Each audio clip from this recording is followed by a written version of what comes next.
ஏழாம் பாசுரம். வற்புடைய வரை நெடுந்தோள் மன்னர் மாலை.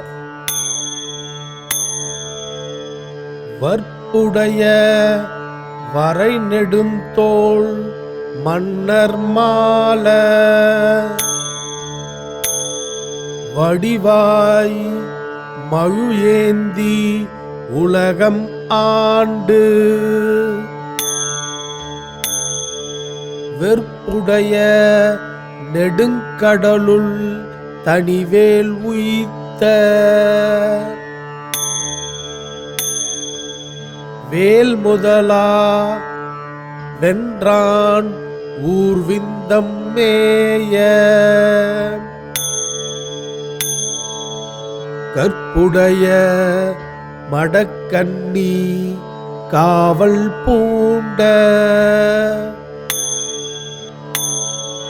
கடிபொழில் சூழ் நெடுமருகில் கமலவேலி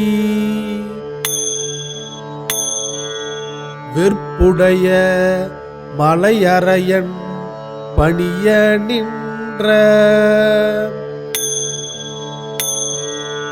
பூங்கோவலூர் தொழுதும் போது நெஞ்சே.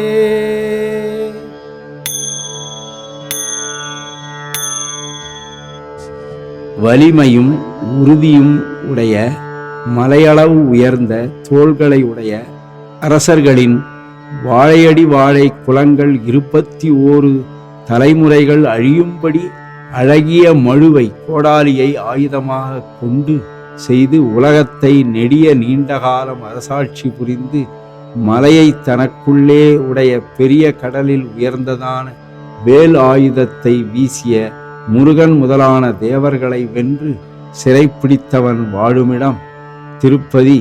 விந்திய மலையில் தவம் இயற்றிய மிகுந்த அறிவுடைய செய்யும் செயல்களில் சிரத்தை உடையவளும் பரமனுக்கே அடிமைப்பட்டவளான துர்க்கை மாயையால் காவல் செய்யப்படுவதான மனம் மிக்க மலர்ச்சோலைகளாலே சூழப்பட்டு அகலமும் நீளமும் உடைய திருவீதிகள் உள்ள தாமரை பூக்கும் குளங்களை வேலியாக அரணாகவும் கொண்ட மலைவாசிகள் தலைவணங்கும் பூக்கள் மலரும் கோவலன் ஊரை வணங்குவோம் வருவாய் நின்றமே.